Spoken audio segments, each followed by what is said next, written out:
নমস্কার বন্ধুরা, বং স্বাদবাহারে আপনাদের সবাইকে স্বাগত জানাচ্ছি। আজকে একটা অসাধারণ স্বাদের দেশি মুরগি মাংসের রেসিপি নিয়ে চলে এসেছি। পুরনো দিনের মাংস কিন্তু এইভাবেই রান্না হতো, কিন্তু খেতে অসম্ভব সুন্দর হতো। সেই রেসিপি শেয়ার করব আপনাদের সাথে। এটা খুব তাড়াতাড়িও হয় আর সেরকম কোনো ঝামেলা নেই, শুধু সেদ্ধ হতে যেটুকু সময় লাগে।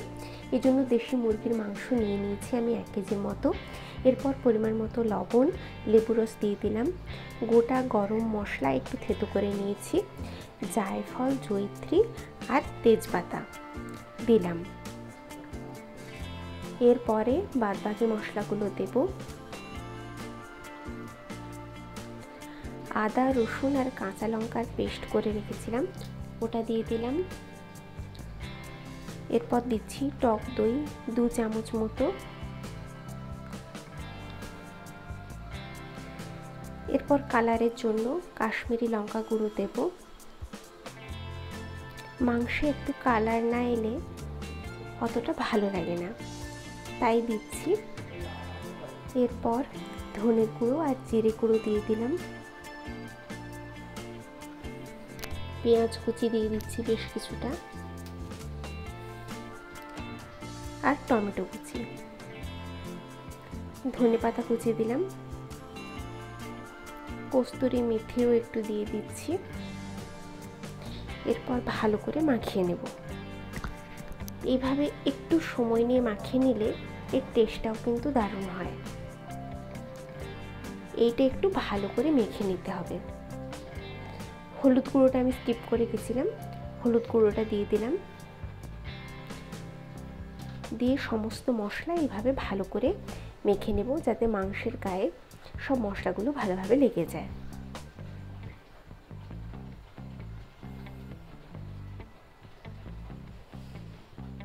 খুবই সিম্পল এটা, কিন্তু দুর্দান্ত স্বাদের হয়।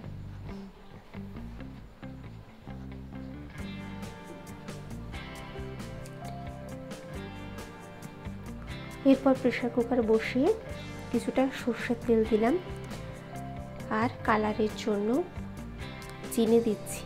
এটা একটু লালচে হয়ে বাবল উঠবে, তারপর মাখানো মশলা সমেত মাংসটা দিয়ে দেব। আর চেরা কাঁচা লঙ্কা উপর থেকে দিয়ে দিলাম।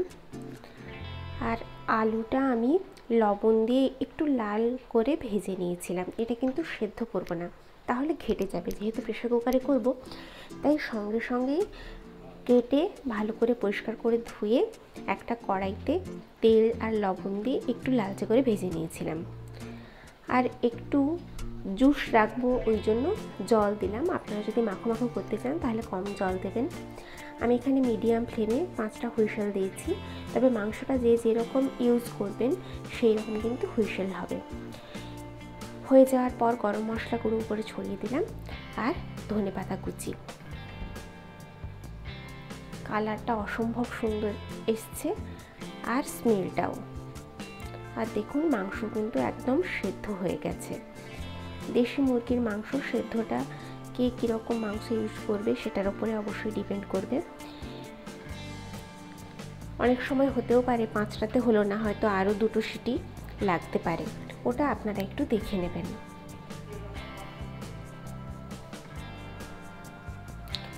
খুবই সহজে সুস্বাদু একটা মাংসের রেসিপি রেডি হয়ে গেল।